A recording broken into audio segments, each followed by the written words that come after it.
Dr. Ashok Kumar Mittal.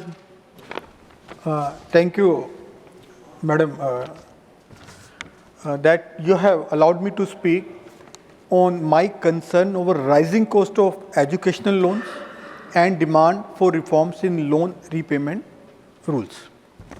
Ma'am, standing committee on education की 372वीं report के मुताबिक 2014 से 2025 के बीच एक्टिव स्टूडेंट्स के लोन अकाउंट की संख्या 23,36,000 से घटकर 20,63,000 रह गई है।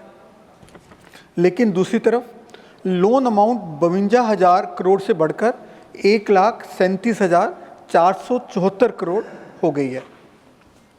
इसका सीधा अर्थ है कि हायर एजुकेशन बहुत महंगी हो गई है और आम छात्रों के लिए लोन लेना मुश्किल हो रहा है।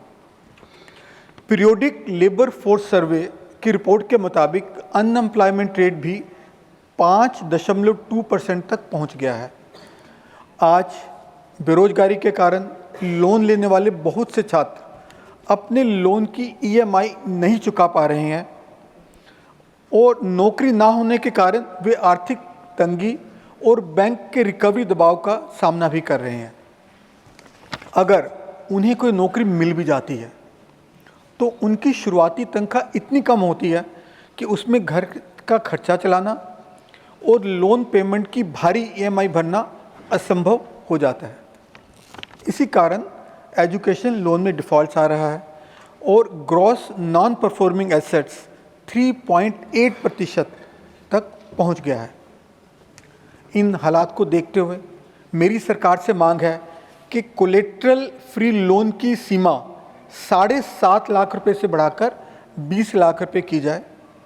दूसरा, छात्रों को नौकरी ढूंढने का समय देने के लिए मोराटोरियम पीरियड को 1 साल से बढ़ाकर 2 साल किया जाए। तीसरा, बैंकों में इनकम कंटिजेंट रीपेमेंट मॉडल्स लागू हों जहां छात्र की इनकम के हिसाब से EMI तय हो।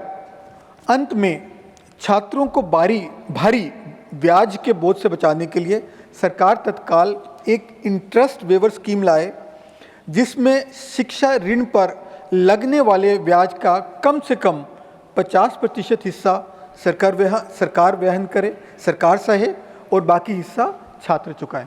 धन्यवाद।